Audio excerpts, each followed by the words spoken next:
اپنے مسائل کو حل کرنے کے لیے سبسکرائب کریں آپ کے مسائل کا حل۔ ہابی کے لیے کیٹ پالنا، میں نے سنا تھا کہ بلی پالنا سنت ہے، کیا شوق کے لیے بلی پال سکتے ہیں؟ بلی پالنا جائز عمل ہے کیونکہ پاک جانور ہے، ناپاک نہیں ہے، اس کا تھوک بھی پاک ہے، لیکن ترغیبی عمل نہیں ہے، یہ ترغیب حلال جانوروں کی ہے کیونکہ اس سے لوگوں کو فائدہ ہوتا ہے، خوراک سستی ہو جاتی ہے۔ مرغیاں پالیں گے، انڈے ملیں گے، حدیث میں آتا ہے مرغے کو برا مت کہو کیونکہ وہ اذان کے لیے جگاتا ہے، نماز کے لیے جگاتا ہے۔ تو پھر انبیاء نے بکریاں چرائی ہیں، تمام پیغمبروں نے، تو اس لیے حلال جانوروں کو کے پالنے کو تو اپریشیٹ کیا جائے گا۔ حرام جانور بس آپ کا شوق ہے تو ٹھیک ہے، لیکن کوئی فضیلت نہیں ہے اس کی۔ کیا بلی کا جھوٹا کھا پی سکتے ہیں؟ بلی پالنا کیسا ہے؟ کیا بلی کا جھوٹا حلال ہے؟ اگر بلی نے گوشت یا دودھ میں منہ مار دیا تو اس کے استعمال کا کیا حکم ہے؟ موسیٰ جان ریاض سے حدیث میں آتا ہے نبی صلی اللہ علیہ وسلم نے بلی کا جھوٹے کو پاک قرار دیا ہے اور اس کی وجہ یہ بیان کی فَإِنَّهَا مِنَ الطَّوَّافِينَ عَلَيْكُمْ، یہ تم پر بار بار چکر لگاتی ہے، یعنی گھریلو جانور ہے، اس سے بچنا بہت ممکن ہے۔ تو اس لیے فقہاء نے لکھا ہے کہ بلی کا جھوٹا پاک ہے، لیکن مکروہ بہرحال ہے۔ مکروہ اس لیے کہ درندوں کے جھوٹے ناپاک ہوتے ہیں، حرام جانوروں کا جھوٹا ناپاک ہوتا ہے، تو بلی بھی بہرحال ایک درندہ ہے۔ تو نبی نے جو گنجائش دی اس کی وجہ بتا دی کہ اس سے بچنا ممکن نہیں ہے، بہت مشکل ہے اس سے بچنا، بار بار گھروں میں آتی ہے، منہ لگا دیتی ہے کھانے پینے کی چیزوں کو۔ تو اس سے پتہ چلتا ہے کہ ضرورت کی وجہ سے اس کی اجازت دی گئی ہے۔ تو ضرورت کی وجہ سے جس چیز کی اجازت دی جائے تو اس میں یہی ہوتا ہے کہ احتیاط بہتر ہے۔ تو اگر بلی نے گوشت میں منہ مار دیا، پانی میں منہ مار دیا تو استعمال کر سکتے ہیں، لیکن اگر کوئی احتیاط پر عمل کرے تو بھی ٹھیک ہے، تو زیادہ اچھا ہے۔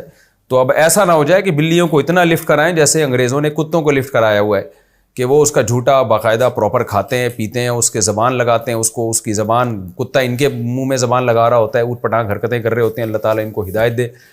تو کتے کا جھوٹا تو بالکل ہی ناپاک ہے۔ میرا مقصد بتانے کا یہ ہے کہ بلی کو پالیں آپ، لیکن اتنا لفٹ نہ کرائیں جتنا انگریزوں نے کتوں کو لفٹ کرایا ہوا ہے، کیونکہ ہے بہرحال درندہ، تھوڑا سا ریزرو رہیں اس سے، کھانے پینے کی چیزوں میں اس کو اپنے ساتھ شریک نہ کریں، فیملی ممبر نہ بنائیں آپ بلی کو۔ کیا بلی کا کاروبار حلال ہے؟ کیا بلیوں کا کاروبار کرنا جائز ہوگا؟ اگر ہم بلیاں پالیں اور بعد میں اسے بیچیں تو کیا یہ جائز ہے؟ عظمیٰ صاحبہ ممبئی سے۔ دیکھیے جائز تو ہے مگر مکروہ ناپسندیدہ ہے۔ نبی صلی اللہ علیہ وسلم نے بلی کے جو اجرت ہے، یعنی بلی کو آپ فروخت کر کے جو اس کا ثمن حاصل ہوتا ہے، اس کو آپ صلی اللہ علیہ وسلم نے اس کو ناجائز قرار دیا ہے۔ تو جمہور علماء وہاں جو کہتے ہیں کہ آپ صلی اللہ علیہ وسلم نے اس کو پسند نہیں کیا، اس سے مراد کراہت تنزیہیہ ہے، یعنی حرام۔ بعض علماء تو حرام ہونے کے قائل ہیں، لیکن جمہور علماء کہتے ہیں کہ وہاں مراد جو نبی نے منع کیا ہے، یعنی بلی کے جو قیمت ہے اس کو کھانے سے، تو یہ ممانعت حرام کے درجے میں نہیں ہے بلکہ کراہت تنزیہیہ کے درجے میں، دوسرے دلائل کی روشنی میں۔ اس کی وجہ ہے کہ بلی کا جھوٹا حلال ہے، جھوٹا پاک ہے بلی کا، تو وہ ناپاک جانور نہیں ہے، تو اس لیے اس کے ناجائز ہونے کی اور کوئی وجہ نہیں ہے۔ البتہ اس حدیث کی روشنی میں بعض علماء کہتے ہیں کہ حرام ہے، لیکن جمہور علماء کہتے ہیں کہ مکروہ تنزیہی ہے۔ مکروہ تنزیہی کا مطلب ہوتا ہے ایوائڈ کرنا، بچنا بہتر ہے۔ تو مشورہ میرا یہ ہے کہ اگر آپ نے کوئی بلی بیچ دی ہے تو اس کی قیمت اگر آ گئی ہے تو ٹھیک ہے، لیکن آئندہ بہتر یہ ہے کہ اس کو کاروبار آپ نہ بنائیں۔ حرام میں نہیں کہہ رہا، قول میں وہی کر رہا ہوں جو جمہور کا قول ہے کہ حرام نہیں ہے، مکروہ تنزیہی ہے، لیکن بہتر یہی ہے کہ آپ اس سے اجتناب کریں۔ حلال جانوروں کا کاروبار کیا کریں، اس میں برکت ہوتی ہے، اس میں لوگوں کو فائدہ ہوتا ہے۔ بلیاں اگر معاشرے میں پھیلیں گی تو اس سے پبلک کو کیا فائدہ ہے؟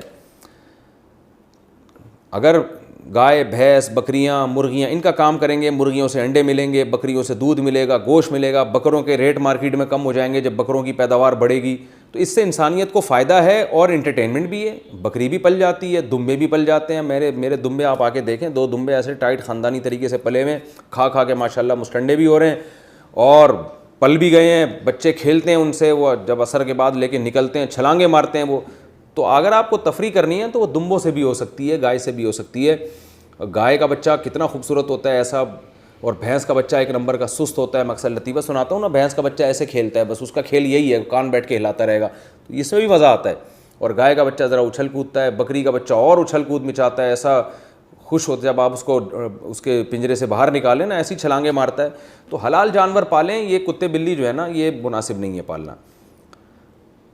یعنی کاروبار کرنا. پل جائے بلی تو ٹھیک ہے, کوئی ممانعت نہیں ہے, لیکن یہ کہ کاروبار ہی اگر کرنا ہے تو ان چیزوں کا کریں جن کے گوشت میں, جن کے انڈوں میں, جن کے دودھ میں اللہ نے برکت رکھی ہے.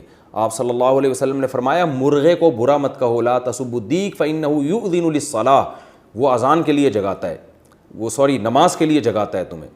تو یہ برکت والے جانور ہیں, حلال جانور جو ہیں ان کو رکھنا چاہیے.